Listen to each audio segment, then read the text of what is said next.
there is a concept I've been thrown around lately, and allow me to indulge.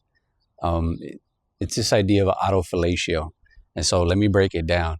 And I started seeing this time and again, over and over, in different places, the world over.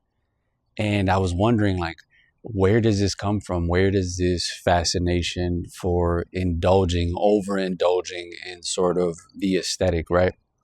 And let's get into it. So these guys that, for example, hop on flights to Istanbul to get hair transplants, or the dudes that go to TJ for TRT, crossing the border for TRT, or the people that inject Botox or fake butts, or lip fillers for that matter.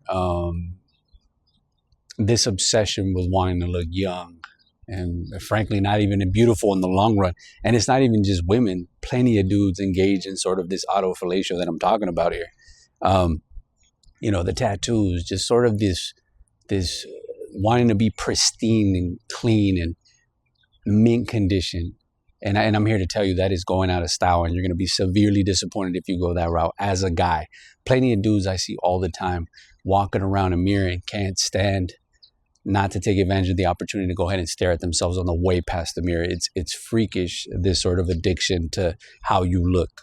I think any man, if you are the guy that's taking selfies, I think you're severely disappointed. I think you're very mistaken. I think you should recapitulate and sort of think about why it is that you're going the route you're going, because that's a very feminine sort of imperative to be so self-indulgent in your looks.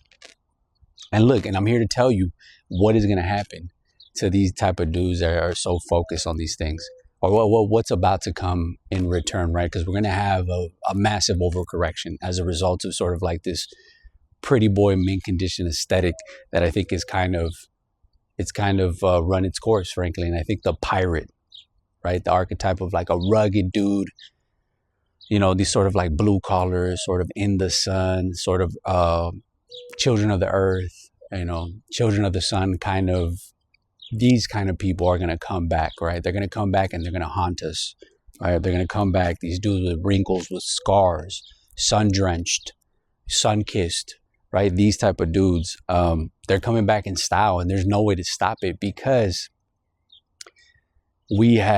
modernity has allowed us to kind of get away and not be in sync with nature anymore. And so that, unfortunately, has caused a lot of problems for us. We're indoors far too much. We're not in sync with the sun. I started waking up at 5 a.m. I started waking up before the sun, and I started realizing the power, the magic, the pull of understanding how important that was. This whole idea of the circadian rhythm, and being in tune with that, and training outdoors, and spending as much time as I could outside to get acquainted with the different seasons and all these little things that you kind of take for granted. You start seeing the birds, they come around when spring comes out and the flowers bloom and the pollen is in the air and it's windy and it starts to rain. Things get green, things dry up. And then you see yourself, and then you think to yourself, this is what happens when you're in tune with nature. You start to see how things ebb and flow, right? There is a come down, for example. And I think the concept of autofellatio is to be pristine, is to not allow anything outside of your dominion to have an effect on how you are. So it's important to kind of keep in mind that you want to try to get, as best you can, be in tune with nature as best you can. Like I said, we're flooded with a lot of technology that allows us to kind of forget about the fact that we live in the world, right? We're so cut off from that. And so to try to get back into it is difficult, but it's something that you should gradually find a way to get into. And I know we're in cities, we're surrounded by a bunch of concrete and industrial buildings, and and all the things that come with it, right? And all the distraction. But I think, oh shit, I hate those son of a bitches, man. One time one of them damn near got in my ear, and ever since then, I've never been the same since, but that's the kind of stuff I'm talking about. I guess if I was inside, I'd never have the thought of that happening to me again.